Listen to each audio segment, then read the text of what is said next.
Well, hello and welcome back to the Middle of Culture. I'm one of your co-hosts, Peter Jones. And I am your other co-host, Braden Jones. And, well, Braden, how have you been doing these days? It's been okay. I have been, in an effort to prepare myself for our conversation today, I've been playing a lot of video games, a lot of different video games. Well, and a lot of them I've noticed are not very good, but that's okay. It sounds to me like you might have done a little bit more homework than I have. I've been a little busy lately with work and with life. And then, as kind of mentioned to you before we were officially recording, been getting into Dungeons and Dragons a little bit lately, something I'd kind of always wanted to do, but it's been fun because Gareth, our youngest, he's really into it. And so he's been creating characters and looking, he'll sit down and flip through the player's handbook and stuff like that. And so it's been a lot of fun to kind of help support him in that and kind of be part of that. And that's actually been one of the things that has occupied a little bit of my free time the last little bit. So I have not been playing any video games, but today we're going to talk about some video games. And we are going to talk about some video games. And what we thought we would do, and it was kind of an idea that I stole from a podcast network, The Incomparable. They'll do what they call drafts. And again, the idea behind the draft is you start off with a list of things. And once somebody picks it, then it's no longer available. The other person or the other people can't pick it. So what we're going to do today is we are going to do a draft of first-person shooter video games.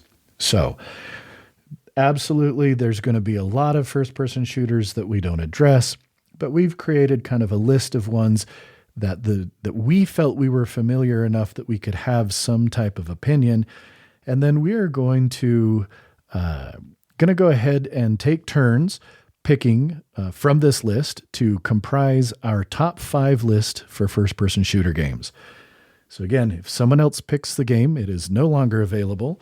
And if it was on your list and it was something that you were going for and the other person picks it, well, I guess you're screwed. So there you go. Okay, I have a question for you before we get started. Yes, a please. Rules clarification question, if you will. Let's do it. Point of order, as we would say if we were playing D&D. There are many of these that are franchises. Correct. That might have multiple games in them. If you draft it, are you drafting the whole franchise, thereby taking it away from the other person, or are you drafting a specific game within that franchise? I would say we are... Because I'm leaning towards the former. Now, see, I would say we are drafting a specific game. And the reason perhaps I would say that is because I think that there are some franchises that have some real standout entries. Of course. That I think it's worth talking about those particular entries in the context of the franchise as a whole. But I would be inclined to say that we're picking specific games. Okay. You all right with that? We can do that. I'm good with that. Hey, this was your idea, so however you want to play it, I'm down with it. All right. Well, to start off, to figure out who's going first, we want to try and make it as fair as possible. So we're going to go ahead and do a coin toss. And I'm going to do the coin toss digitally using the app Dice by PCalc, which I'm a big fan of. And so I'm going to flip the coin, and you call heads or tails. So coin is flipping, and your call. Heads. Ooh, and it came up tails. So that's okay. I like picking second. Lucky me. I get to go first. They say shiftily. So again, what we're going to do is we're each going to take turns. We're going to go through. We're going to pick one at a time until we have a list of 5 games. And then once that's done, we can kind of talk about ones that maybe we didn't pick. And then we also thought it might be fun to talk about some games that were on our list that didn't make the cut, and maybe why did they not make the cut. But all right, going first carries with it a significant amount of power. And so I feel like I need to make sure I use that power appropriately. And I am going to... Because really, what you're saying is, what's the best FPS to you? That is correct. Because, Because you're trying to snipe it out from the other person. Yep. So I'm looking at my list here, and I think I am going to pick Portal as my first game in the draft. Specifically Portal, not Portal 2. Specifically Portal, not Portal 2. I I like both of them. Well, I would actually say I love both of those games. And I think that they're both very good games. And there are definitely a few things about Portal 2 that I like more. But at the same time, there was something for me that was so just beautiful about the first Portal. It was this concise, maybe 3.5 hours, somewhere in there. And it did such neat things with taking you, putting you in a situation where you felt like it was just a puzzle game.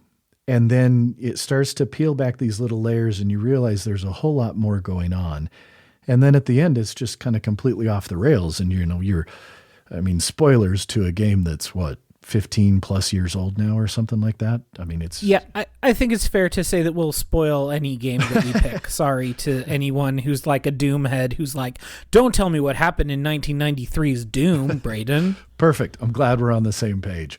But, all of a sudden now you're trying to escape and you're trying to not get incinerated, and you're going behind all these perfect, pristine white panels of the Aperture Science testing labs and realizing that this is all, you've been at the hands of a psychotic, psychotic artificial intelligence. And I remember finishing Portal and thinking to myself, this is, in my opinion, perhaps the best single example of what games can do that no other medium can do. It can tell a story in a way that no other medium can really tell because of that interactive nature of it and how much it asked of you as the player. And just the feeling of accomplishment when you'd figure out one of the trickier puzzles, but then couple that with, okay, I've been led through these puzzles. I've learned additional mechanics. I've gotten better at the mechanics of this game. And now I need to take all these things I've learned and I need to apply them in a way to defeat this artificial intelligence. I loved it. I don't know. I'm talking a lot about Portal. What do you think about Portal, Braden?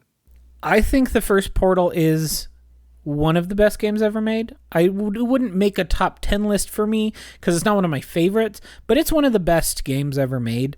I think the second one is good and not as good. Yep, it's good, not great to me. It's too long, and it gets too convoluted in terms of its like weird lore backstory and trying to tangentially tie it into the rest of the Half-Life universe, which I find boring. I think Half-Life's world building is mediocre at best. Yeah. So I have no interest in it tying into that because I don't care about Half-Life. No matter how much the first time I played that first game in 1998 made me lose my mind, I still don't think that the series as a whole, the lore of the series as a whole is like, who cares? Agree. So I don't care about Portal 2 as much because it ties into all that stuff and I don't care. But that first Portal game, I think you're exactly right, did something that no other medium can do. And part of what made it so interesting even within its own medium is that you are not actively causing violence in that game. You do not have a gun that can do gun thing. Yep. You have a gun that can shoot hole. And so because your gun shoot hole, you have to figure out how to obliquely solve the things that you need to solve. Or if I need to take out a turret, I need to figure out, well, I need to make a portal so I can drop something on it, or I need to figure out how to make these two turrets, shoot each other or something like that, which makes it a more lateral move in terms of especially FPS games because it's not really a shooter. Because I'm not shooting a gun. But it works because of that kind of subverting your expectations. It comes out in what, 2008, 2009-ish? It came I want out to say with is when the Orange Box came out. And I want to say maybe it was actually 07. At any rate, it was, but it was somewhere in there. It might have been 07 or 08. It was early-ish in the 360's life cycle. So they were able to, put the Half-Life games on the 360. They were able to leverage that higher processing power. They were able to, do a lot of stuff that they hadn't done previously. And, the 360 is the shooter console of shooter consoles. Yep. Like, every notable game I can think of that was a 360 game, be it a first-person or a third-person game, is really like a big shooter. Like, Mass Effect is a big shooter. Yep. The Call of Duty games made their bread and butter on an Xbox, and so for it to come out on the Xbox and be this, again, lateral move where it's like, well, you don't have a gun, you have a hole gun. So you need to figure out how to use holes to really futz up the situation here. Yeah. And again, like you said, it was so compact, it was so focused, you could get through it in one sitting. And I think that those all really work to making it just kind of a little masterpiece of game construction. Yeah. And I think one of the reasons I had to pick it first is at the time I played Portal, I would say I was kind of in a bit of a video game drought. Like I was in the middle of the desert and I hadn't been playing anything and I hadn't really been interested in anything. Nothing had been kind of grabbing me. And then I played Portal and I remember finishing it and thinking to myself, oh yeah, this is why I like video games. And it kind of rekindled my enjoyment and I'd even say perhaps my love of video games. And so it to me is kind of one of those seminal moments when I think about video games. That experience of completing the first Portal is just so ingrained in my memory that's why I had to go with it first. I had to make sure I got that one. It's a very good choice for first. All right, your first pick. What you got for us? I mean, I think I already presaged it in the spoiler warning discussion. It's Doom. It's Doom-ass Doom. Original 1993 Doom. I genuinely believe that it is the greatest video game ever made so far. Period. Okay. Now, the so far leaves it open to being superseded at some point. And again, it's not my favorite game. It would make my top 10 favorite games, but my favorite game of all time is not the greatest game of all time. Final Fantasy XIV is a good game that I love and have donated, or I'm trying to think of how you would say it in English. I have given literally hundreds of hours, thousands at this point of hours of my life to Final Fantasy XIV. I love that game. Yeah. But it's not the best game ever made. Sure. Doom's the greatest game ever made because it basically took what was a very niche, very small kind of offshoot of platformers. There were a couple of games that had come out before it that were first-person shooters. Your original Wolfenstein 3D. You've got Blake Stone, Aliens from Space, which was built in the Wolfenstein engine. Mm-hmm. And then those folks from id said, let's make this move in a way that a video game has never moved before. Because movement in Wolfenstein is clunky and slow and everything in Wolfenstein is straight angles and right angles and straight lines and hallways. Mm-hmm. And it's fun. Wolfenstein's a great game, but Doom took all of those things and blew it up. Suddenly, it was not constrained to right angles and straight hallways.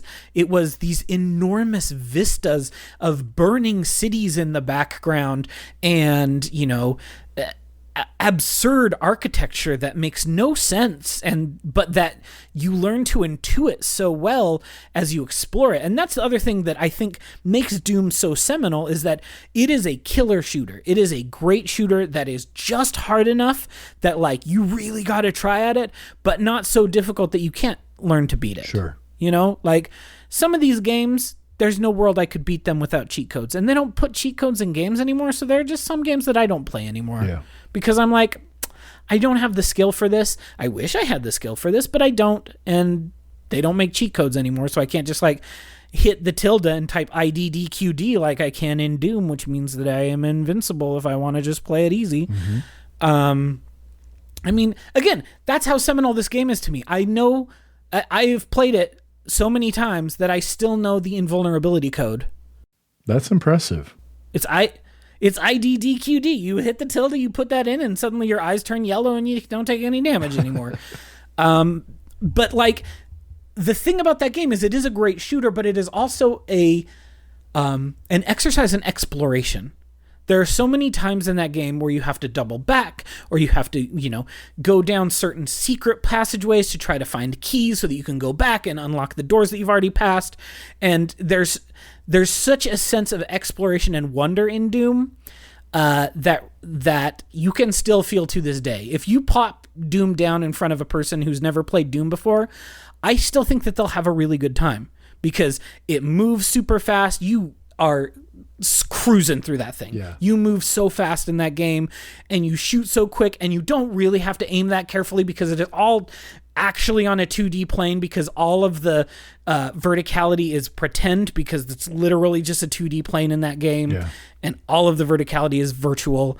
And the other thing that makes Doom so important, I think, in terms of first person, games, is that they then release the source code. Mm-hmm. And it's online for free. Mm-hmm. You can download the source code. You can't download Doom, the game Doom, because Bethesda owns it now. And Bethesda, while I love many of their products, are a very greedy corporation. And they're like, no, we will keep all these things. So you still have to pay money for Doom if you want to play Doom as Doom. But you can download GZ Doom, and then you can load the WADs that people have been creating for the last 30 years and play a bajillion different Doom games. Yeah. And skins of Doom games. I remember when Chex Quest came in our box of rice checks. Do you remember yes, Chex Quest? Yes, I remember Chex Quest. Absolutely. That game slapped. And it was a straight up reskin of Doom. Yep. 100%. 1-to-1. You can go through and say, this gooey guy is this enemy in Doom. This gooey guy is this enemy in Doom. This Scorcher is this gun. This triple Scorcher is the minigun. And it was all there. And you can still go play that today. You could go download that today, totally free, load it up, play it. And Chex Quest 2, which was only available from the website. And someone even made a Chex Quest 3, which is maybe even better than the other two. I had no idea about games that. are still coming out. I bought a game just a couple of weeks ago. They had a retro-esque FPS bundle on Humble Bundle or whatever, and I bought it. And one of them is called Hedon Blood Right. Yeah, no, it's still up. And it's good. You should go pick it up, if only for Hedon. It is worth the money just for Hedon, because Hedon is built entirely in the Doom engine, but it is even more focused in exploration. It is very much like, what if you took Doom and Thief and merged them together? Very good. I'll definitely have to check that out. So that is why, for me, Doom is still the game. Because I can go buy a game today that is built on the bones of Doom, built in the engine of Doom, and it still plays like nobody's business. There is absolutely no question that Doom revolutionized video gaming. Just across the board. Not even just FPS games. I mean, Doom revolutionized video gaming. And like you said, we are still seeing and can still feel the effects of that game today. So I think it's a great first pick. I don't have the same affection for Doom, and I don't know that I could tell you why. I have a little bit more affection for Doom 2, and there's one reason and one reason only, and I'll just go ahead and throw it in here since we're talking Doom. I have this, you get these core memories in life, and another one of my core memories in life was being in the, it was the computer lab, the honors program computer lab at the Merrill Library at Utah State University. It was my freshman year of college. So this would have been either end of 94 or beginning of 1995. And it was a Saturday night, and I'm in there, and somebody had loaded Doom 2 on one of these computers in the honors lab. And I somehow stumbled across it, and I just started playing Doom 2. And I played Doom 2 until I was like, I need to go back to my apartment. This is late. What am I doing? And I come out of the honors computer lab, this teeny little lab. I only had like 4 computers, and it had a little, you had to punch in the numbers to get in and stuff. So it's not like it was a normal computer lab. There was nobody working there. And I come out, and the library is empty, and the lights are off. I remember this. And the library's closed, and I am freaking out because I've been playing Doom 2 for like 4 hours. I'm already tense. Which, those games are old, but they're still spooky as crap. Oh, totally. And now all of a sudden they still have an atmosphere to them. Yeah. And I am in this locked, this locked library up on the Utah State University campus. And I'm like, oh crap, I'm going to set off alarms. The police are going to, I mean, I just, fortunately the sliding doors were still working from the inside. So they saw me and they opened and I was able to get out of there. And then I ran like hell to get away from there in case I had triggered any sort of alarms. Whether that's a good reason for Doom 2 to be my favorite of the Doom franchise or not, I don't care, but that's why Doom 2 is my favorite of the franchise. Just because I think that's fair. That memory. But no, I think Doom is a fantastic pick. And for all the reasons you said, I have to totally respect it, even if it's not on my list. Good call. My one story that I would tell about Doom is the time when our sister Natalie tried to get me in trouble because she was mad at me for something. Oh, yes. And she knew that I had Doom and Wolfenstein on our computer at home. And so she decided to rat me out as retaliation for something. So she told Mom and Dad, Brayden's been playing this game called Doom and this other game called Wolfenstein. And in those games, you're killing people. Uh-huh. And I was like, no, in Doom, you're not killing people. They're like monsters and like demons and like crazy floating balls and like weird pigs and things like that. And then Dad said, well, what about this Wolfenstein game? And I said, well, you're not killing people. You're killing Nazis. Exactly. And he did not think that was funny. He didn't see the difference. That's a very important distinction. I still to this day think it's funny that again, this was almost 30 years ago at this point. So, I was, 10, or I guess I was like 12-ish, probably 11 or 12. And Natalie's trying to get me in trouble. And I'm like, Nazis aren't people. You can kill them. And it's a very important distinction. A little older.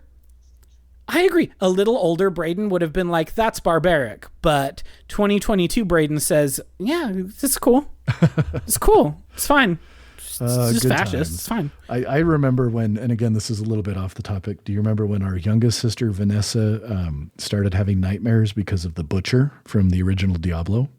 Boy, do I. And, we had to delete Diablo off the computer. We weren't allowed to play Diablo. I do remember that. And I also remember not deleting it, but hiding it somewhere. What? You never would have done something like that. Which is exactly what I did with Doom and Wolfenstein, which Dad also made me delete. I didn't delete them, Dad. Not that you listen to our podcast, but I didn't delete those. I hid them in another folder. I think that's the only right way to address that. That's what kids are supposed to do with silly things like that. So I approve. That's what being a kid's about. That's exactly right. All right. So what's your number 2? All right. My number 2, and I'm looking at my list and I'm having a bit of a hard time picking this one, but I did have such an amazing flashback moment when I was making the list with this particular game that I am going to go ahead and pick No One Lives Forever 2. What a banger. Oh my gosh. So the first one, what is it? I think it's actually called The Operative, No One Lives Forever. Solid game, fun game. With Nulf 2, I felt like Monolith took everything that they had learned in their previous games between the original No One Lives Forever and like Shogo Armored Division and all this, and they really tightened it up and just dialed in a game that, number 1, played really, really well. Number 2, has some of, if not the very best enemy dialogue of any game ever. No One Lives Forever 2 is one of those games that as you're playing it, if you do not stop, hide, and listen to the enemies for a little bit before you then go all murdering on them, you are missing a significant portion of the charm and the joy of that game. I remember coming up on hiding behind a crate, and on the other side of the crate were a couple of enemies.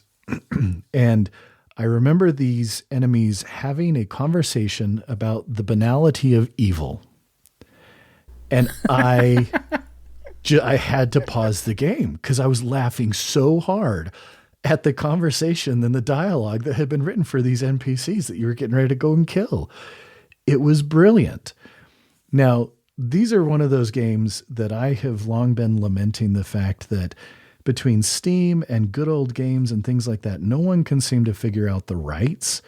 And so, I've been desperately waiting for somebody to re-release these games because at some point I lent the discs to somebody years ago, and I think either they moved or I moved, and so I don't have them anymore. In getting ready for this, I happened to find out that because the rights are in such limbo and the community at large considers them abandonware, it is not difficult to find a link to both of these games, as well as Contract Jack, which was kind of a side story. And they are all prepared, put together in little .exe files that you can download, and they will run just fine on modern hardware. And so I installed both the first one and the second one and fired them up. Didn't really get into play them too much, but they are totally playable on modern hardware. And, just saying, in case anybody is interested, all three of those games, it does not take very long to find them. In fact, one could rather easily get the link through the Wikipedia page for the series. I'll just say that. Here's what I'll say. God bless the community for saving games like that. Yes. And making it so that you can still play those games. I am frankly shocked that, and it's probably tied up in the facts that no one can figure out who owns the rights to it. I'm shocked that there has not been a reboot or threequel made to No One Lives Forever, because it seems to me, especially in today's day and age, that it would be such a slam dunk to make another one of those games. And honestly, the closest you can get, the thing that it reminded me of as you were talking about it, and I thought to myself, that should be on the list, and then I remembered it's a third-person game. The IO Interactive Hitman games are that. Yep. Where you will sit around and listen to the people around you to try to, figure out the situation, figure out how you're going to throw the briefcase at some guy and while he's walking away as it spins behind him or whatever silly thing, because those are just chaos playgrounds. Mm-hmm.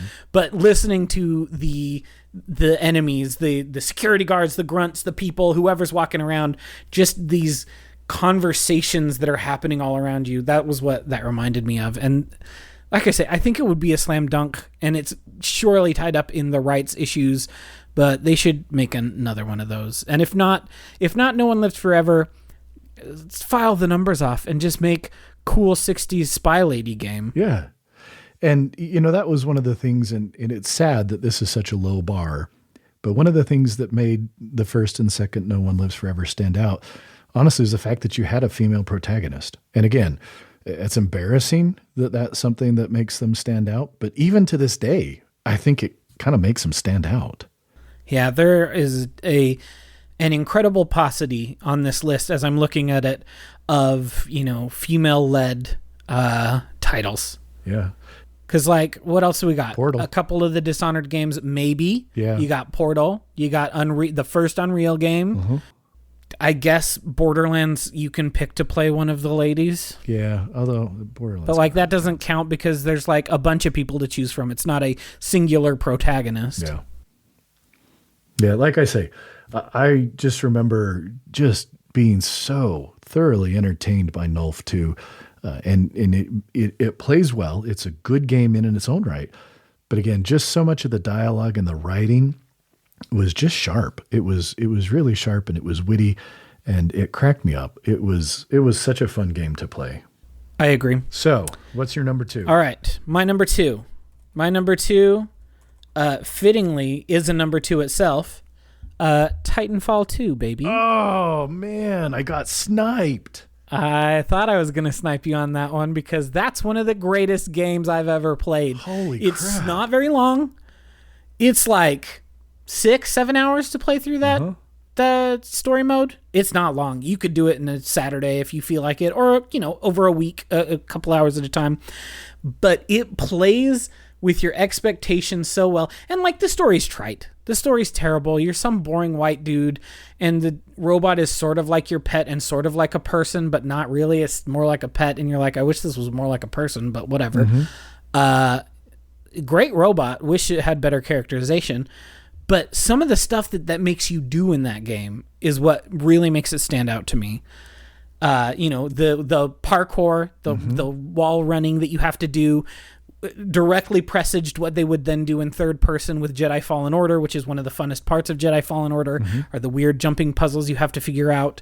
But the thing that really clinches it for me is that middle section where you get the time glove. Mm-hmm. Yep. And in the middle section, you have this glove that when you push the button, it zaps you back in time to before this ruined facility was ruined.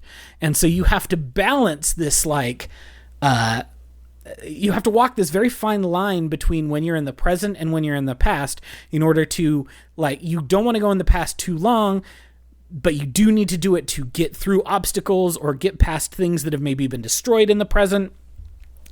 And it was just, I mean, I know how they did it conceptually. Like, I understand that the two levels are just both there loaded on top of each other. But when you're playing it, you're just like, how did they pull this off? Yeah. It's a super cool game. I'm sorry I sniped you, but no, don't be. That's such a good game. That's what the draft is all about. And it is. I mean, why would you have put it on your list? Tell me why you like it so much. Because I don't, at least for me, and yes, you're right, Jedi Fallen Order has some elements of it. But even then, I didn't feel like, I don't know, there's something about the movement in that game that was just unforgettable. And how fluid it felt. The factory. And how once you got the hang of the wall running and the knee sliding and all this stuff, man, you felt like such a badass. I mean, you just felt so cool. And if you'd move through this level so fluidly and just making these transitions from running and sliding and on the walls and jumping over things, it was great. It just was so much fun. And for me, it was a little unexpected because Titanfall, the first one, I'm not a big, I don't play games online. I just don't. I'm too old. I don't have the Twitch reflexes, whatever, to hang with all the kids who are playing online shooters, especially. And Titanfall 1 really didn't have any sort of campaign. I mean, they kind of said, oh no, you can play it and you'll get these audio logs that'll kind of fill in the story. But when Titanfall 2 came out, I wasn't that interested because I was concerned that it was going to be about the same thing. And while it still had all the online multiplayer and everything, that single player story for that game, again, the story, not necessarily great, but that single player experience, just the experience of playing through those 6-7 hours, whatever, were just so tight, so fun. And again, you just felt so cool going through that world. And it never overstayed its welcome. Yep. Again, you're in and out in 6 to 8 hours. And like the factory, you are in this huge factory that is building prefab like dwellings, and they're like up on their sides or upside down or right side up. And you're just like jumping through all these absurd puzzles while you're being chased by all these people. And yeah, that the level of momentum and like constant movement that you can get to between, like you said, the slides and the jumps and the wall running, you could just constantly be on the move. And it was hard. I'm not very good at shooters, so it was hard for me to achieve that. But when I did achieve it, I felt like a god. I felt impeccable. And that stuff, it persists in Apex Legends. I don't play that also because I don't play shooters online because I'm not good at it. I don't like to play PvP games online. That's not for me. And so I have tried Apex Legends. I respect the hell out of Apex Legends, but I'm not going to play it because it doesn't have any single player. Well, but if I want that feeling of single player, I go back to Titanfall 2. Yep. And, Alex, my son, he loves Apex. That's what he plays predominantly. And I'll watch it and I get these flashbacks to Titanfall 2. And all it does is it makes me want to go play Titanfall 2 again because then I don't have to play with other people. And I don't want to play with other people. Yeah, I was talking to a friend about it just last night because, he was like, oh, I'd love to play like an FPS, but I only have an Xbox One and I don't really want to play anything. And I was like, dog, the next time Titanfall 2 is on sale for $5, you pick it up. Yeah. And if you don't want to pick it up, you send me your account info and I will buy it for you for $5 because that is one of the most fun experiences I have had. So you need to play that game. Yep. It is absolutely worth playing. And I think to this day, it probably still looks pretty doggone good, and it plays so well. Oh, and one thing we haven't mentioned, sometimes you get in a robot. Yes, that's true. Sometimes you get to we play in didn't a even mech. mention, sometimes you get inside of the mech and the mech is 35 feet tall and you're just stomping people and shooting these enormous mortars and like, that's pretty damn cool. And then you hop back out and you do some more crazy parkour wall running, and then you run back over to the mech and he picks you up and he puts you in his belly and then you keep running. It's a dope game. It's a really good game. It is. That's a great pick. I, again, fully support that decision, and I'm not necessarily jealous or bummed. I'm glad it got mentioned, but I guess I can't get that one on my list, and it was definitely on the short list to be picked. With good reason. Okay, what's your number 3? So my number 3, I am going to go with BioShock Infinite. Really? Yeah. It's it's one of those games that in the end, it's kind of too far up its own backside a little bit for me. And the whole idea of, there's always a lighthouse and always a man. And the idea that you are the protagonist and the antagonist, that in a split timeline, you're Comstock, but you're also still Booker, and Elizabeth is your child from another. I mean, all of that stuff gets goofy, but let's just talk visually. The game is gorgeous. I love the art style. I love the way, the first BioShock, I thought was a fantastic game as well. I still don't think to this day I've played BioShock 2, but the first BioShock was a good game, but it felt too oppressive to me. Always being, underwater, everything's dark and dim.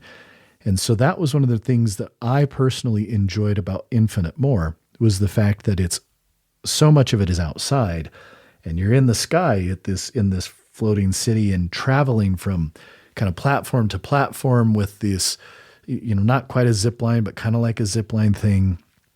And I enjoyed the way that they integrated Elizabeth into the gameplay, where she'd throw you ammo or she'd kind of help you out and do stuff. I like the fact that you didn't feel like you were really babysitting her. You didn't have to go and you weren't losing all the time because the AI for Elizabeth did something stupid and got her in a bad situation. And so I really, really enjoyed BioShock Infinite. I thought that the gameplay was good. I enjoyed the mix, as with the other BioShock games, of kind of guns, but then sort of a magic type system. You've got these abilities and you can kind of mix them up, and the strategy of what abilities are you going to use in what situations and how can they change how you're approaching different situations. I really enjoyed that.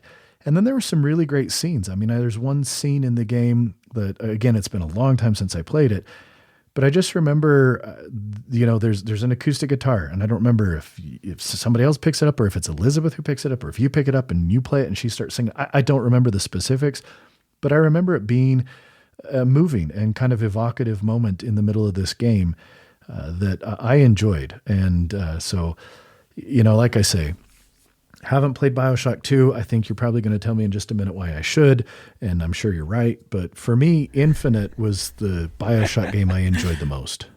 That's fair. I really liked it when it first came out. I played it when it first came out, and I was like, whoa, this is so cool. I really enjoyed myself. And then I got Ideology,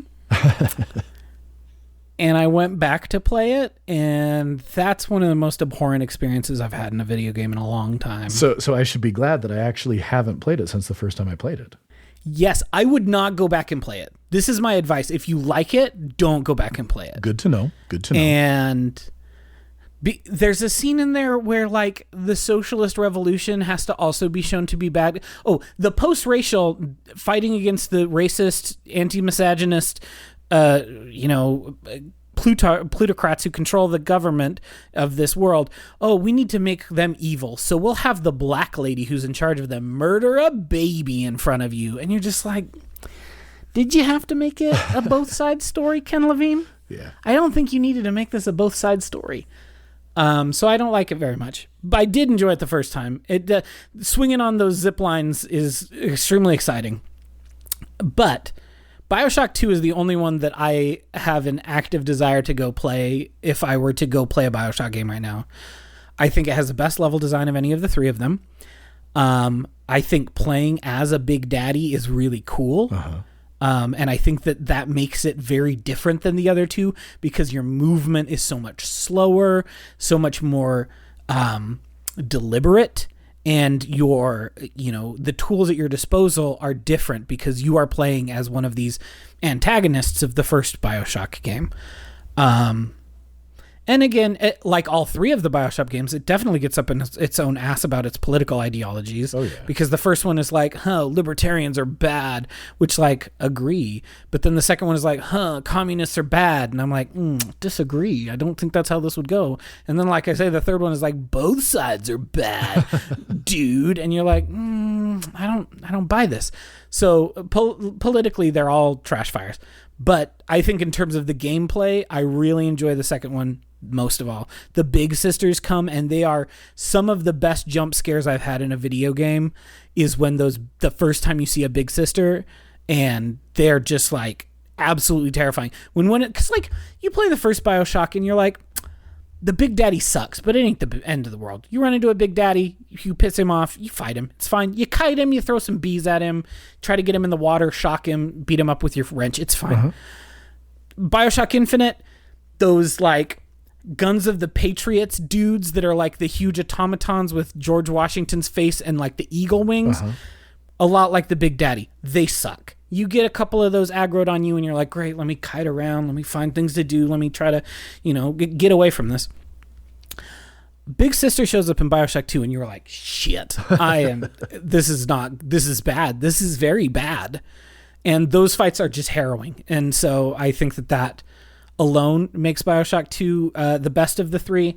But I just think it's a lot of fun. So if you want to go play a BioShock game again, I'd say 2. Especially if you've never played it, 2 really rules. That's good to know. And it's one of those of course I have them all and have been meaning to play it, but I don't know. One of the things that, may or may not become obvious over the course of me picking making my list here is I haven't played a first-person shooter in quite some time. So there aren't any real recent ones that have impressed me enough that they're going to make my list. And that's just because, again, for some reason, first-person games just haven't really, I don't know, they haven't really clicked for me a whole lot lately. So I have not played anything really recent. So, and I haven't played anything noticed in a while. that. Yeah, I've noticed I play a lot more third-person games these days. Yeah. And I don't know if that's just because I play a lot more third-person, especially melee games, like, your Assassin's Creeds or, to a certain extent, your Horizons. Because I'm bad at that, and I'm not very good at the bow part, so I usually shoot a few arrows, and then I'm like, screw this, and run in and smack things with my spear until they die. And just I hate playing a first-person game on a controller. I just do. Oh, yeah, no. I'm a keyboard and mouse kid for a first-person game. Third-person, you give me the controller. I can go play that on the PlayStation in the front room on the couch. That's great. Yep. But an FPS, no thank you. I have to be sitting at my desk, and I have to have the keyboard and mouse in front of me, and I have to have a nice mouse pad. Agree. And so I just don't play them as often, I don't think, because I've tried playing them on console and I just hate it. Yeah. Very good. Well, what's your number 3? My third choice, Stalker: Shadow of Chernobyl, is a very cool game. Have you ever played any of the Stalker games? So I own all the Stalker games. This is a common theme in my video gaming life. I own way too many games, more than I could ever possibly play. Look, it's so easy to just buy them. It's so easy to buy them digitally. I did a dumb thing. You know how GOG Galaxy can integrate all of your game libraries into one? Yeah. Don't do that. It just makes you feel bad. I did it at first and then I undid it. The number is so big. I don't need to see the big number, GOG. Don't do this to me. But no, to your question, I did the same sort of thing where I bought Stalker. Them. I started it once. Good. It was, it came across as a little bit of a difficult game, and at the time I wasn't feeling it. I just have never gotten back to it. So it's extremely difficult. It's very obtuse. And you have to play with mods. You can't just play the vanilla game. You have to play with one of the many restorative and or reparative mods that they've made that are like, look, this is a busted ass game and we know it. Here are some mods to fix it. And there are two different mods. There's one that is more like we're trying to make the vanilla game just run better. And there's one that like restored a lot of content and like did a really good job of building the game out a little more. And I definitely say play it with that latter one. But it's just, I don't know if you've ever read Roadside Picnic or watched the film Stalker. Highly recommend all of these things. If you haven't, the book Roadside Picnic is extremely good. Stalker is one of the greatest films ever made. And Shadow of Chernobyl is a game that builds on that lineage, but puts you in the position of being this stalker who is in this restricted zone in Russia where there are weird anomalies and, toxic waste, and society has completely fallen apart in the zone. And, it's just a really compelling game. I find it extremely, again, it's very tough. Like your guns don't shoot for crap. You can't aim in this game. Like you will have them dead to rights according to where the reticle is from your mouse. And then that bullet is just going God knows where, because these are bad, cheap, these are bad weapons that are made ad hoc from supplies you can find. So of course they don't shoot good. Yeah. They're like pipe guns. And so it can be kind of aggravating sometimes when you get in big firefights, because you will die 3 or 4 times and have to reload it and be like, okay, well, let's hope my shots are better. Let's hope, my RNG is a little bit better when it comes to taking these shots. And so I understand why that can be off-putting for people. But the experience of playing Stalker and like the loneliness of it, but also the camaraderie when you meet with the other stalkers and you build these relationships with these different communities, it's a really unique experience that I find really, really exciting and really compelling. And I'm very excited for Stalker 2. I really hope they don't blow it. I did not know this was coming. Stalker 2 is supposed to be out later this year. It's not going to be this year. It'll be next year. It'll be first quarter 2023. But it looks really good. It looks like they have nailed the feeling while looking like a modern, 2020s game. And I really hope it works out, because I think that series is really interesting, even if it's not. I wouldn't say it's a great game in terms of the way you play it, but I think it's a very interesting game that leaves you with a lot of thoughts and a lot of questions and a lot of things to think about when you finish it, which I really value in a game. Cool. So question. It's cool. I like it a lot. Have you played any of the Metro games? Because aren't they kind of like spiritual successors to Stalker? Metro 2033 and Lost Light both rule also. Okay. Because I nearly would have put 2033 on this list instead of Shadow of Chernobyl, because Metro 2033 is killer. It's an extremely good game, also extremely hard. And in that game, the guns maybe shoot a little better, but the problem is bullets is money, literally. Yeah. Bullets is money. So every time you pull the trigger, you're like, that's money I'm spending on not shooting this dog. The Metro games also rule. And again, far easier to get your hands on and get running right out of the box. Because you can get the Redux versions that will run on your modern Windows 10 PC or Windows 11 PC. No questions asked. You install it, you hit play, works like a charm. So if you're interested in the idea of these weird post-apocalyptic futures where, and Metro's a little different because, the zone, there's a lot of big, empty, open, wide spaces, whereas in Metro you're underground a lot because the surface is completely irradiated. You can't be outside for very long without dying. Sure. So there's a lot of stuff happening down in the subway tunnels. But that game rules. I have not played Exodus yet because it got such middling reviews when it came out that I own it, but I haven't gotten around to it because nobody who I know likes the first two liked the third one. So I'm like, I don't know that I ever need to play it, but I might load it up someday. But yeah, the Metro games are also very good. Good to know. Again, own them all. Who knows which ones I'll ever end up playing, but good to hear your thoughts on them. If I were to recommend, I would say Metroid 2033. If you have them all and you want to try one of these 6 games, I would say either Metro 2033 or Metro Lost Light. Even though I put Stalker on my list, I think that the Metro games are easier to get into. Stalker is a much more unfriendly thing to get into. Yeah, again, I had started it at some point and very quickly got that impression. So, all right. What's your number 4? Number 4, I'm making a last minute change. I initially had something I'd love to hear that here.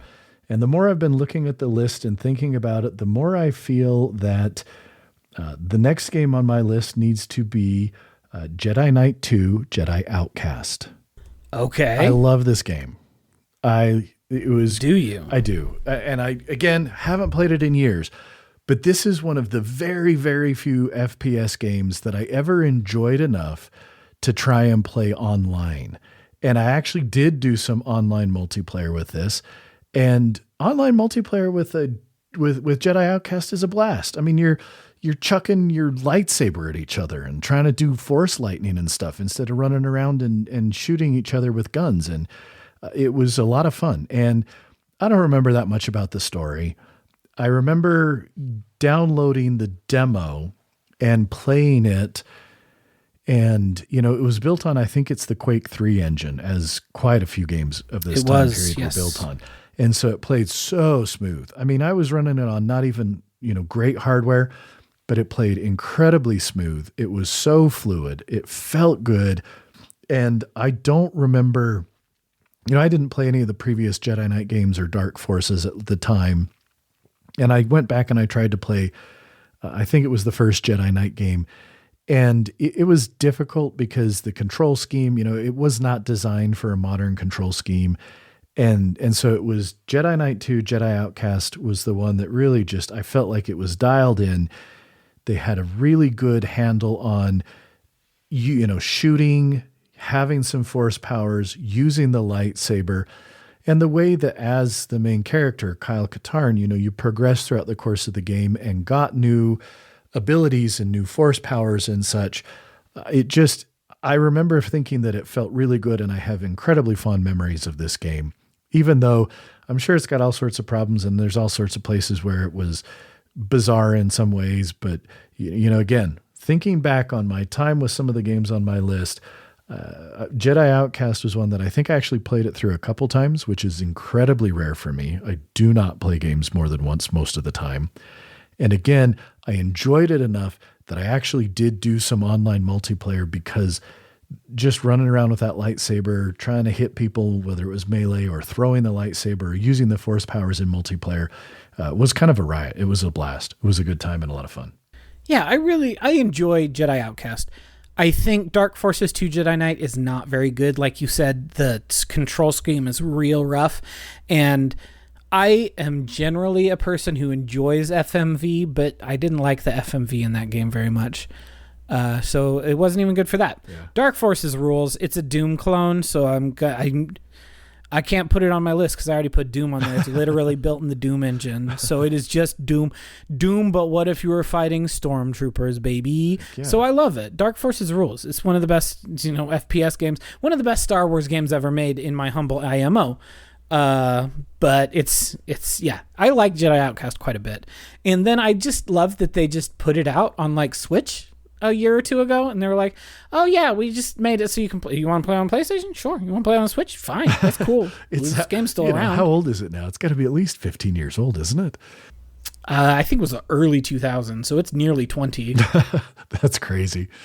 But and I just popped it out on Switch, and apparently you can still play cool lightsaber battles on Switch. Yeah, and I definitely, as with a number of these games, I think that the memories and perhaps in some ways the nostalgia of them makes them better games. And so I would be hesitant to go back and play some of them because I think that there are a number of games that my opinion would be altered were I to play them now. But in terms of kind of thinking back about some of these games, yeah, I remember just enjoying the heck out of Jedi Outcast and thinking that it was a blast. It was just a lot of fun to play. At the time, it's a good game. I was still really, really big Star Wars fan. I had not let's say those feelings had not been completely scorched and purified out of me through the refiner's fire of shitty movies. But, I still liked Star Wars at the time. And this was a good foray, a fun foray into the Star Wars universe that I thoroughly enjoyed. It's a good one. I would really like it. It's a good game. All right. So what's your number 4? All right. My number 4 is Dishonored: Death of the Outsider. And yes, specifically Death of the Outsider. Okay. The first 2 are good. Death of the Outsider is the best one. And I'll tell you why. Please do, because Dishonored was on my list, my short list, because that's the only one of the ones I played. I haven't made it through any of the other ones yet. And I liked the world of Dishonored. I thought it was interesting. Oh, it's good. Really fun game. But yes, please tell me about this one, because I want to go back and it's definitely a game I plan on visiting. So, Dishonored. You play as Corvo. You have to make a lot of decisions during the course of that game. Do I want to do a more high chaos playthrough where I murder a lot of dudes? Do I want to do a low chaos playthrough? Knowing that the end state of the game will depend on your choices during the game, right? So when I play that game, I've played it a couple of times, and every time I think to myself, I should replay this and make the dark choices. Do I ever make dark choices in a video game? No, sir, I do not. I am exactly the same way. How many times have I played Fallout 3 and thought to myself, this time I'll blow up Megaton? How many times have I blown up Megaton? 0 times, because I'm not a monster. And I can't be a monster in video games either. I need to be the savior of the wastelands, thank you very much. And so too with Dishonored. It was a thing where I made the game artificially harder on myself, trying to make sure that I got the good ending. Yep. So making sure that I was knocking people out, hiding their bodies, making sure they weren't getting eaten by the stupid rats, because sometimes you'd knock someone out and then you'd look behind you and be like, great, the rats ate the dude, so now I'm not going to get a good score, so I'm going to reload the level. Dishonored 2 does the same sort of thing. I think the powers in Dishonored 2 are even more dope, especially if you play as Emily. Don't play Dishonored 2 as Corvo. Okay. Play as Emily. Emily's powers are cooler. And again, who wants to play as an old dude? I already played as him in the first game. I want to play as his daughter in the second game. Sure. Oh, she's the Empress and she also has cool darkness powers. Let's roll. So it's very cool. The aesthetic is a little more realistic, which I liked the weird cartoony aesthetic of the first game maybe a little more, but the second game plays a lot better because I think Emily's powers are... But again, it was even harder to play on good mode because Emily's powers are even more lethal than Corvo's are. So... Yeah, that was again, my one... you have to make a lot of decisions. Mm-hmm. And that was my thing. Dishonored: Death of the Outsider. Yeah, go ahead. No, you don't make those decisions anymore. Death of the Outsider? You don't care.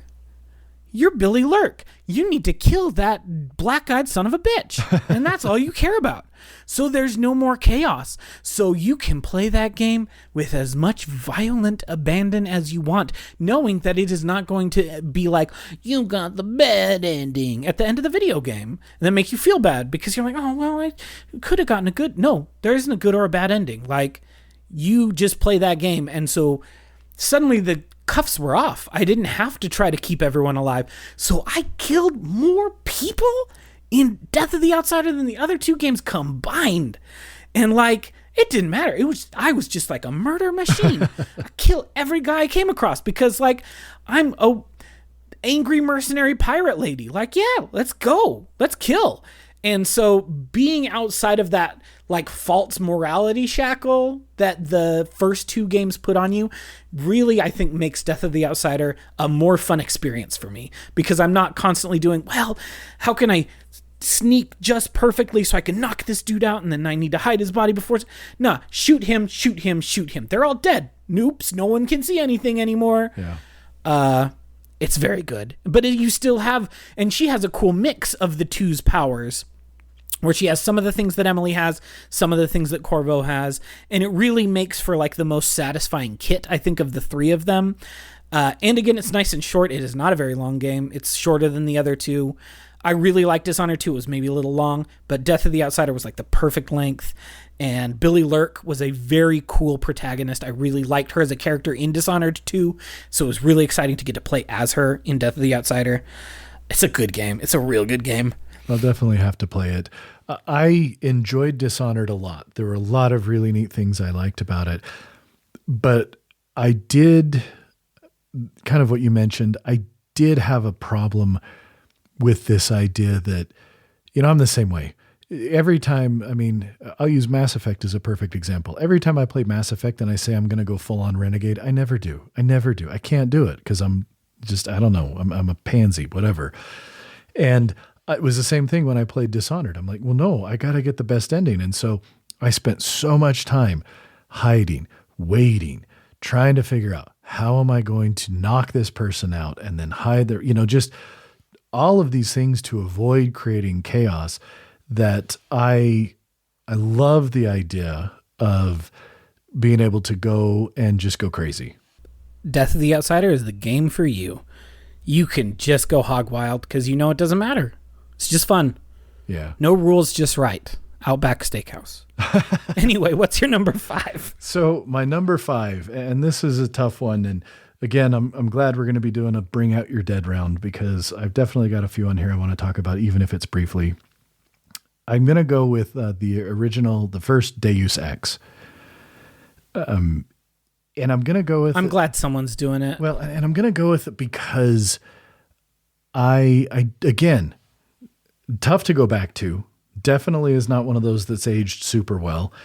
But at the time I played it the first time, I found it so enjoyable to use those powers and kind of figure out how am I going to tackle this situation in all the different ways you could do it. I remember so much hiding in ventilation. Well, they weren't ventilation shafts, but like the ones that were in the floor and using those to get from place to place. And again, being, sniping at times and knocking people out at times and just the way you could mix all the different play styles. And I don't recall feeling like you were being penalized depending on what you did, but you weren't. But no, you weren't. Just being able to kind of take all the different situations and say, all right, with my augmentations and everything, how do I want to tackle this? And again, it's a silly, cyberpunky sort of future and setting. And the story is, again, a little goofy and everything, but I really, really enjoyed Deus Ex. Never did play the sequel. Haven't played any of the more modern ones. Again, own all of these games because I'm a sucker. But that first one just hit that sweet spot for me of you could play it guns blazing and you could totally take it slow. You could snipe, you could sneak, you could hack, you could do all these different things. And it just felt like you had more flexibility than even most games to this day give you. And I appreciated that and I enjoyed the heck out of that game. Oh, I have very fun memories of that game. I've played all of them except for Mankind Divided. And none of them are as good as that first one. Yeah. That first one remains like a seminal text in immersive sim design, which I really like immersive sims. Obviously, Shadow of Chernobyl is an immersive sim. Dishonored is an immersive sim.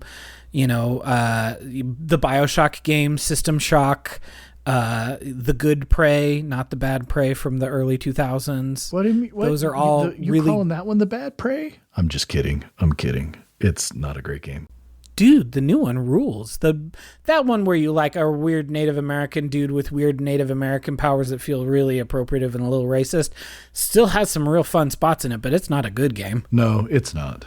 But the new one is a pretty okay game. I've heard that. I think that the design of the enemies is kind of not great, but the powers are cool. It's like if you liked BioShock, but you want to play a game like that, Prey is right there and waiting for you. It is extremely cool and has some very cool playing with the spaces. Uh-huh. You get a goo gun that you use to like build bridges places or like things like that. It's a cool game.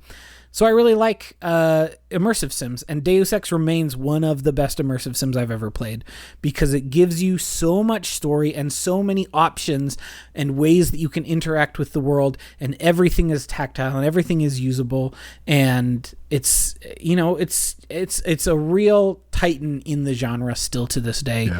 Yeah. Even if it does play really clunky and even if the story is a little goofy, there's a lot to recommend about Deus Ex still. Yeah. I just, again, a lot of this is nostalgia, and I know I keep saying that, but I I so enjoyed the experience of playing that game and going through and just taking that time to explore all the different areas, like you said, and really kind of immerse yourself into that world because it gave you the opportunity to do so in a way that very few games of its time did. And even I don't think is super common now. And so it does. It really stands out. It's really not. I mean, the only studio I can think of that's really making these days is Arcane. Yep. And, the Dishonored games and Prey, and that's about it. Yeah, it really is. And I want to say... And it's a shame because I think it's a really cool genre. I could be wrong, but something in the back of my head wants to tell me that there's some lineage there, shared lineage between Ion Storm, I think, who did Deus Ex and Arcane. There is. I think there's some commonalities in personnel there. So yeah, a bunch of the Arcane people were former Eidos and Ion Storm dudes who went and made Arcane.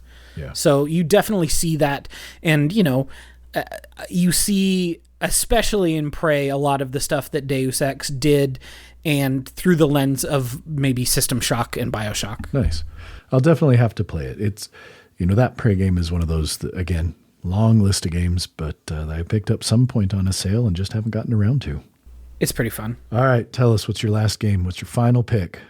I had some trouble deciding for my last one because there's a lot of good ones on this list. But I think ultimately I'm going to do, I don't know if it's the predictable thing or not, but it feels like the predictable thing, and do Spec Ops The Line. Have you ever played Spec Ops The Line? So I have heard so much about Spec Ops The Line that while I own it, have not played it because I feel like... You probably don't need to. I don't need to. I've heard so much about it and seen it mentioned in enough YouTube videos here and there that I don't feel like I need to, but please let's talk about it because it sounds like it's absolutely worth being on this list or on these lists to me. Yeah, I really enjoy it. I do think that the YouTube critic kind of enclave holds it a little too high and sees it as like this almost unimpeachable like work of art. And it's still just a goofy video game where you kill a lot of dudes. Right. So I don't know that it needs to go on that pedestal. That's like when people are like, this superhero movie is the pinnacle of cinema. And you're like, it's a dude in tights beating people up. You can still enjoy it. And I often enjoy them. But it's still a dude in spandex punching some other people. This is not the pinnacle of cinema. Mm-hmm. This is not beyond Twilight, guys. It's not. Mm-hmm. But Spec Ops The Line isn't that either. Those games exist. I didn't put this on the list because it was FPS games, first-person shooter games. If I had done first-person exploration games, the top of my list would have been Outer Wilds because that's one of the greatest games ever made. But we're talking shooters. Spec Ops The Line needs to be in that conversation. It is a game that is a shooter. It has a lot of, it feels, when you start it up, it feels like you're playing like a Battlefield or a Call of Duty, and then things start to get messy. And you start having weird hallucinations and, weird firefights in this weird desert area. And eventually it becomes like a Heart of Darkness analog, or Apocalypse Now, if you want a filmic reference rather than a literary reference. And so it becomes this thing with a commanding officer and your character. And I don't want to really get into it more than that. If you haven't played it, and you don't know it like Peter does, you should go play Spec Ops The Line. It's really good and takes and makes you think about shooters and makes you think about the military in ways that most of those military shooters don't. I just think it's a really good game. It's an entertaining game to play, and it makes you think when you're done playing it, which is half the fun. Nice. Well, like I say, it's definitely something I've heard about. Again, picked it up at some point. But yeah, kind of don't feel like I need to go play it. And so maybe someday I will, but I think it sounds like it does some interesting things. And I completely agree with your assessment that nothing about it makes it sound like it deserves to be sort of held in such rarefied fashion as it is. But I give them props for taking what looks like initially a fairly standard modern military shooter and at least trying to kind of and was a sequel to those. Yeah, exactly. and was a sequel to those. The earlier Spec Ops games were just like Call of Duty knockoffs. Yeah. They were just that. Yeah. And so then Spec Ops The Line comes out, and it's like, what if military bad? Which, again, not revolutionary, but in terms of the genre at that time is kind of groundbreaking, because at that point it was all Call of Duty and Battlefield saying military good, hoorah. Yeah. And so this game comes out and it's like, but what if no? What if military bad? What if soldiers not good guy? And you're like, oh, video games never made me feel like that before. Yep. So, it's a little trite, especially, again, it's 2022. I think that lots of us are like, military bad. Yeah, we've been known. But it's good. It's still a really good game. Cool.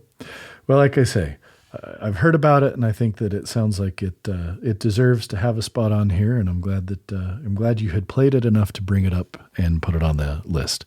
For sure. All right, so I'm going to run through the entries on my short list that didn't make it, and then let's have you do the same. And then I think it's worth spending a few minutes talking about some notable absences from our lists. So I didn't have a ton. I think that makes sense. That didn't make my list. As mentioned, I certainly had Titanfall 2 on there for all the reasons we've talked about. I had Doom 2 on my list, again, for the reasons we talked about. I had Wolfenstein 3D on my list, not so much because, again, I think it's a great game, and for all the reasons you mentioned why Doom is a much better game, 100% agree. But I'm old enough that I remember when Wolfenstein 3D came out, and again, fairly mind-blowing for someone who had been playing, King's Quest and Knight's Quest and those sorts of games. And then all of a sudden we had this, this shooter that was, it was different than just about anything else at the time. So for sure. Dishonored was on my list, the first one, because that's the only one I've played, and I enjoyed it. I thought it was a good game. I thought it was a neat world. Was held back a little bit for me, again, by this kind of dichotomy that it created, where if you don't play it the way the game wants you to play it, they're going to make you feel bad and actively try and make it something that I don't know if I'd say punishes you, but you kind of feel like you're getting punished if you don't play it the low chaos way. Yeah. Unreal Tournament 2004. So why did I pick Unreal Tournament 2004? Well, again, none of the other Unreal games made it on the list, and I love the first Unreal Tournament, but I went back to the original Unreal Tournament after Unreal Tournament 2003, the demo dropped. Now, I was in med school at the time that UT 2003 came out, and we all were required to have laptops, and so we'd be sitting in this kind of big auditorium, 100 or so of us in class, and the Unreal Tournament 2003 demo dropped. And I got a couple other people to download it, and we would sit there on the Duke Medical School network, and we would play Unreal Tournament 2003 and frag the crap out of each other during lunch when we were in class. And so I loved that. And then when 2004 came out, it kind of took everything that was good about 2003, including the maps and the weapons and the visual style and everything, and just made them better. And so my absolute favorite Unreal Tournament game, and really Unreal game at all, is UT 2004. Fun game. I did have on here the last two. I had Halo 3. I think that Halo is an interesting series in that from a lore standpoint, talk about something being up its own ass. But I played... But the coolest names. Oh, yeah. The coolest names that you lose once Bungie's gone. And Halo 4, 5, and 6 don't have good names for things anymore. I was playing Halo 1 earlier today to remind myself about Halo games, and the bad guy ship is named The Truth and Reconciliation? Uh-huh. Yeah. No, they came up with great names. That's the coolest. Oh, the map room is called The Silent Cartographer? Uh-huh. This is cool. Those games are cool. And while I don't think that Halo 3 is by any means the best game out of the series, Halo 3 was the one that at the time it came out, I had an Xbox 360 and I had some friends, and we went to the GameStop in West Lebanon, New Hampshire. We bought it at midnight. We went home. We started playing. We used to get together, anywhere between 12 to 16 of us in one guy's house with 12 to 16 different TVs, 12 to 16 different Xboxes, all plugged into a 16-port switch. And we would just sit there and we would play Halo 3 against each other, all sitting in the same room, or spread out through whatever rooms in his house that we could make it work. And I just had so much fun with that game. So it definitely made my as the parody song of the mid-2000s said, Halo, it's all you play-o. It's kind of true. And then the final one that was on my short list was Serious Sam: The First Encounter. I love Serious Sam because it played so well. The weapons were outlandish. The enemies were crazy. It was this kind of ridiculous game and did not take itself seriously in any way, shape, or form. In many ways, kind of was just almost like a middle finger to a lot of the games that were coming out at the same time. That was just like, hey, screw trying to be authentic, screw trying to be gritty. We're going to be ridiculous. We're going to be silly, and we're going to throw more enemies at you than many computers at the time could handle. And you're going to have fun just blowing crap up. So, the First Encounter was the Serious Sam game that really hit me the most because it was this kind of breath of fresh air that came out at that time. So those are my short list. What are yours that didn't quite make the cut? It's a good short list. Let's see. Some of the ones on my short list that did not make it: Unreal Tournament 2004. It's a classic for a reason. All the things that you said. It is some of my favorite experiences, memories are playing Unreal Tournament and UT 2004. Which is funny because I've never played Unreal Tournament 3, and I don't know that I ever will. It's not really but worth Unreal it. Tournament. I mean, it looks cool. Yeah, and I'm not surprised by that. But it just doesn't play anywhere near as good as 2004, or even the original Unreal Tournament. Honestly, I'm not surprised by that at all. So yeah, that's definitely on my list. On a longer short list, I probably would have put Wolfenstein: The New Order. I do enjoy those new Wolfenstein games. I think that there is a lot in the machine games Wolfenstein things to enjoy.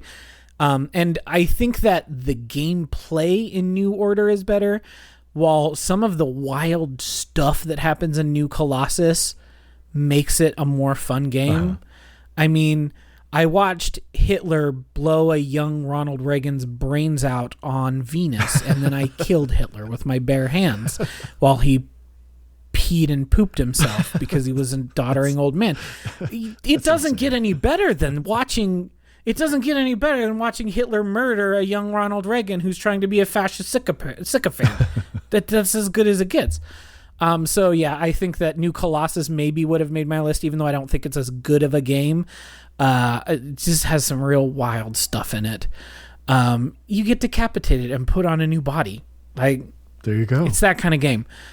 Clive Barker's Undying was on our list.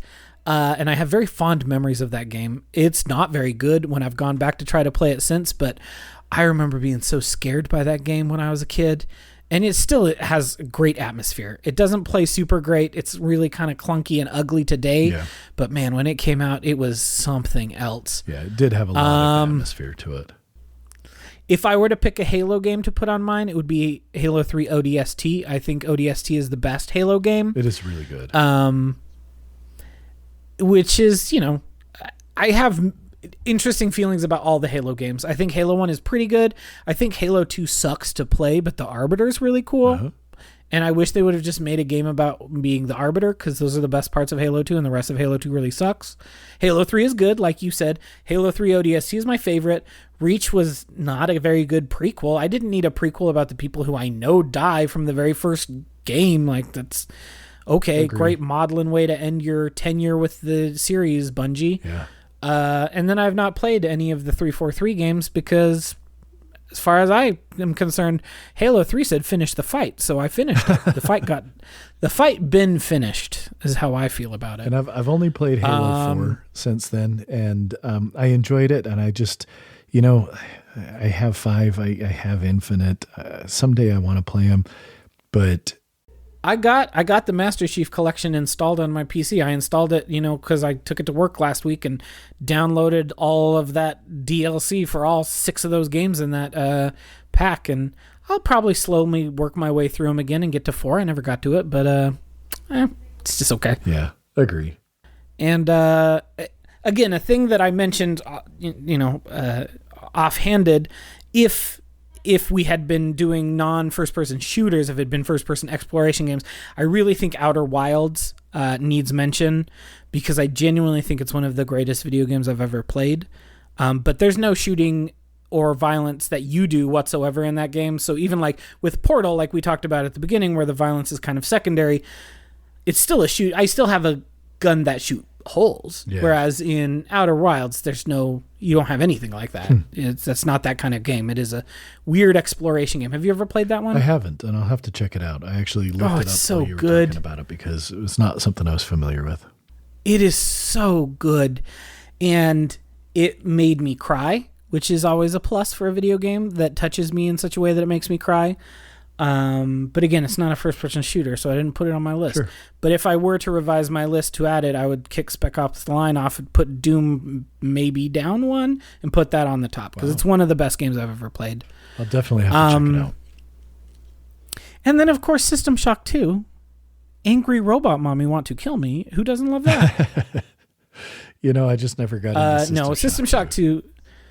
System Shock 2 is a great game, and when the remake comes out, it is either going to bomb spectacularly or be one of those games that people are like, yo! So I'm very curious to see what happens, because I think System Shock 2 is, along with Deus Ex, those two games are like the pillars of what immersive sims can and should be, and the best immersive sims learned from those two games. And again, that's part of why, if you liked BioShock, System Shock's a lot harder than the BioShock games. I will say that up front. It is a lot harder. System Shock 2 is. But you see the lineage of System Shock 2 to BioShock, and then finally to Prey being kind of the culmination of that type of immersive sim. And I think that lineage is very interesting, and System Shock 2 is a really important foundation in that lineage. Mm-hmm. Cool. I was looking at my list, and one game I did forget to mention, it was Descent 2. In the thing I kind of said, I feel like Descent was a different beast, even though it kind of went on to, we got Free Space and Free Space 2 and all that. But again, one of those games, I remember getting Descent 2 from the kind of $9.99 CD-ROM rack at some software store, and just playing the heck out of that. And being so, I wouldn't say confused, but just kind of all of a sudden it's like, oh, I'm not just going up, down, left, right. I mean, left, right, forward, back. I got to go up and down. I got to think about these maps in 3 dimensions. And that was a blast. It was a good game. And I like Descent 3. I again, played through all of those, enjoyed them, and would be remiss if I did not mention that one. And plus it had an amazing soundtrack for the time. I remember, it was one of those, you could just put it in a CD player and it would just play the music. And that was pretty cool. Yeah. I tried going back and playing the Descent games a year or so ago, and I couldn't really get into them. Unfortunately, the control scheme, and this is also true for Free Space. I tried to play Free Space and Free Space 2 a year or so ago. It's not a very friendly control scheme to a 2020 brained person. But they sure are cool still. And I won't lie. Again, I was looking at this list earlier today, and I realized I had Overlord in my Steam library, which is the spiritual successor made by the people who made Descent. Yep. And I thought to myself, should I download Overlord and play it? I did not, but I thought about it. I have it downloaded, and I fired it up once. I don't think I've played it more than that, but I did fire it up once, so I'll say I got that. Well, there you go. So let's talk about a few, I think, notable things that are missing from the list, and I'll give my opinions on why I don't think they belong, and then let's hear yours. You'll notice there are 0 Call of Duty games on here because I think Call of Duty is ridiculously overrated, and I have tried to play them, and while I enjoyed the demo for the first Call of Duty, and I remember it feeling fairly epic and stuff, every time I tried to then go back and play one, it just did absolutely nothing for me. So 0 Call of Duty for me. Just not something I'm interested in. Here's the thing. Everyone says Call of Duty 4 Modern Warfare is like the good one.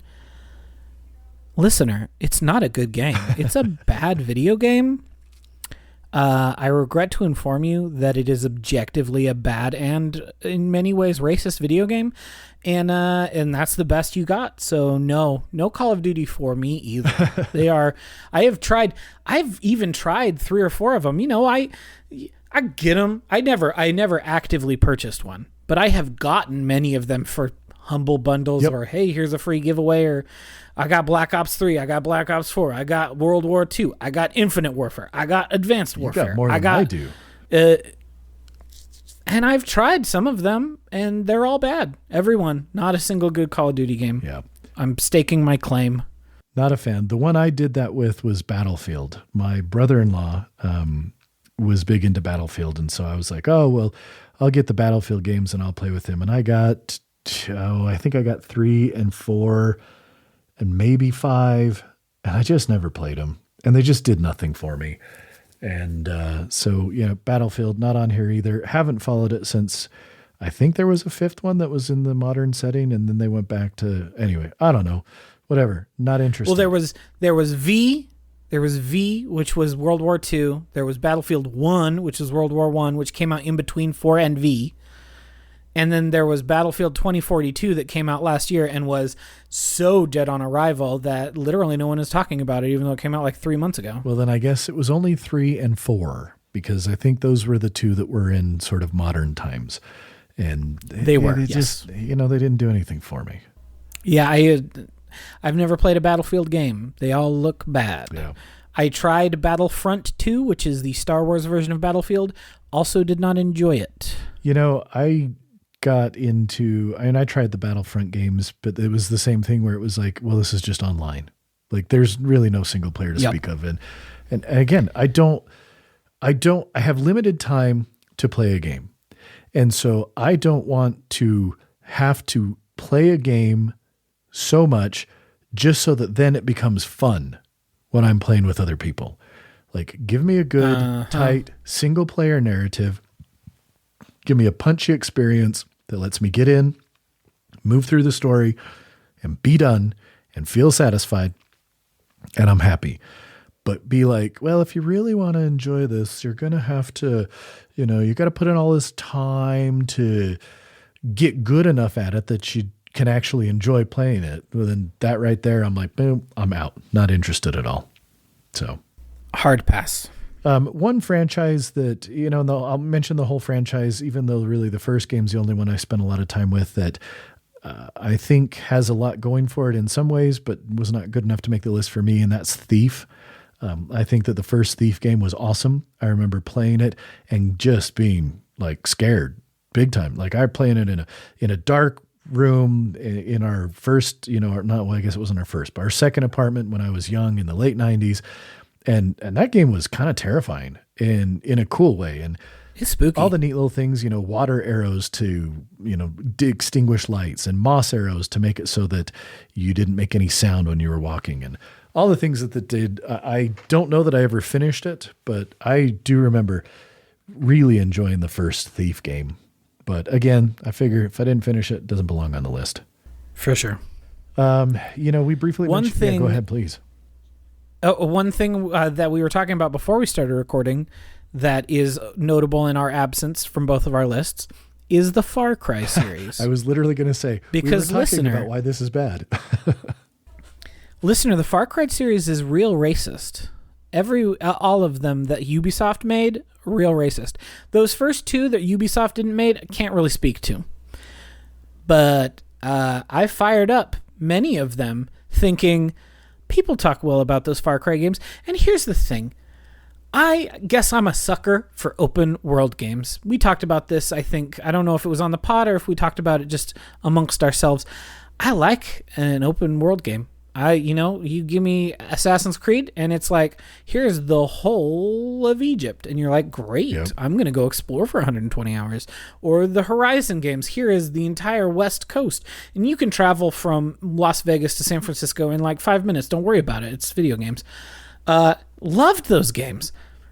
And so I thought to myself, well, what if you melded a big open world, climb the tower, make the map appear with first-person shooter? Far Cry is right there waiting for me. Made by Ubisoft. I enjoy the Assassin's Creed games, even though they're too long.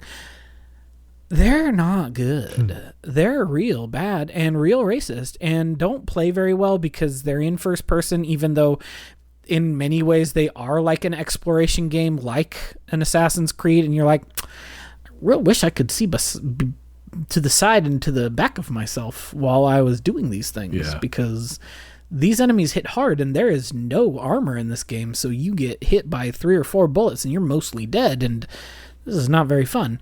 And again, I tried 3, I tried 4, and I tried New Dawn.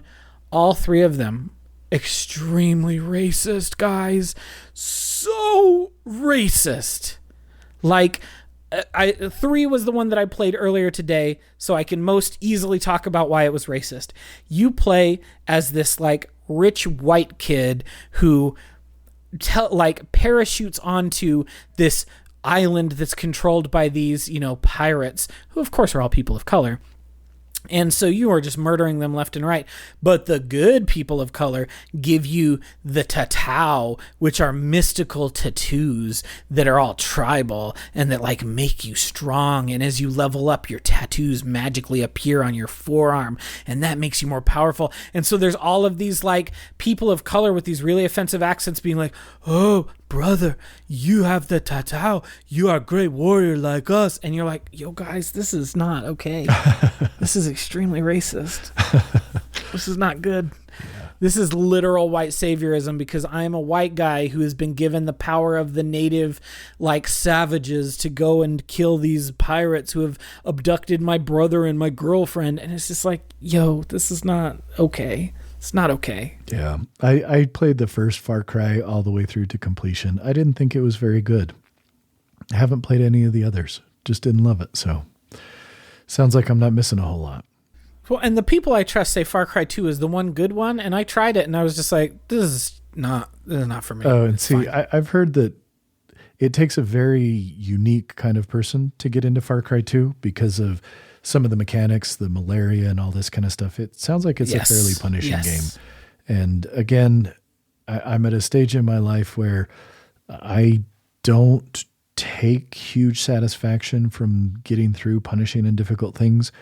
And so most of the time I'm looking for something that is easy, that I can enjoy, and that, either tells a good story in an interesting way like Portal, or makes me feel like I'm pretty awesome and capable, something like Deus Ex, So one other game that I play games on easy mode. Oh yeah, totally. And I respect that.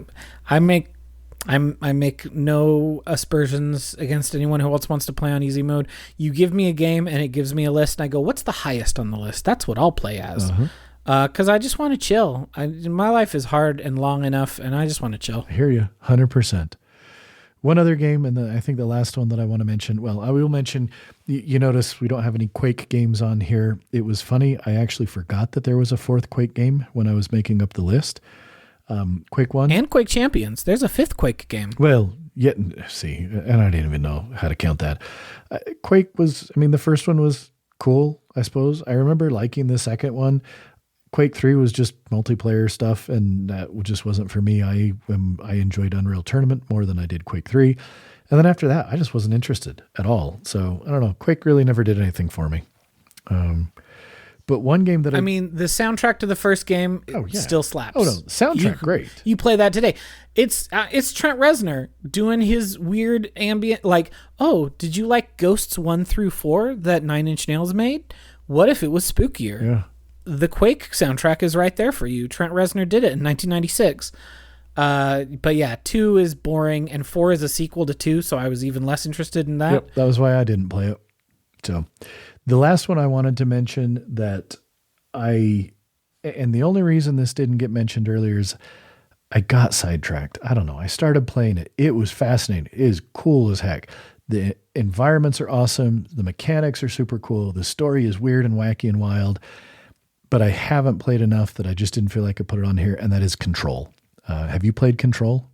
Well, also it's a third-person game, so it doesn't make a list. Is it third person? No, you're right. It is third person. Oh, balls. It is. Jesse's in third person, so it's not allowed to be on the list. See, my brain is so addled these days that I was like, oh, is Control first person? But nope. Now that you mention it, you're absolutely right. It is third person. So I will say I've not played it. I want to like it, but it was very hard, and I'm not very good at shooters on controller. And I had that game for my PlayStation, so I played it for a couple hours, and I was like, no. I think I have a PC copy too, again from some Humble Bundle or something.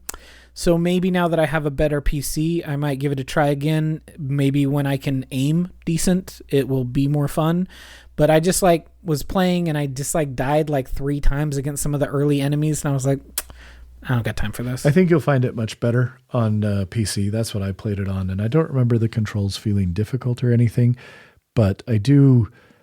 Like I say, the one thing is, as you get the new abilities and everything, I remember feeling like it's one of those games that it will control better on a controller in terms of accessing your abilities and some of the powers and stuff.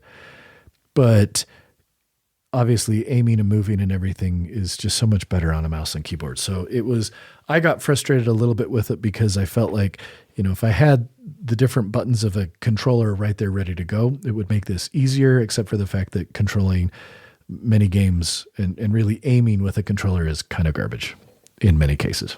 So, well, I got a 12-button MMO mouse, baby. Ooh. So let's see if I can rebind any of those control things onto that, and then I'll be in like Flynn. I bet you can. So, well, any other games that you want to mention? The style of that game more than anything, the atmosphere of it really appeals to me, but I just couldn't. It wasn't good enough. Yeah. Well, any other games that you want to bring up before we wrap this up?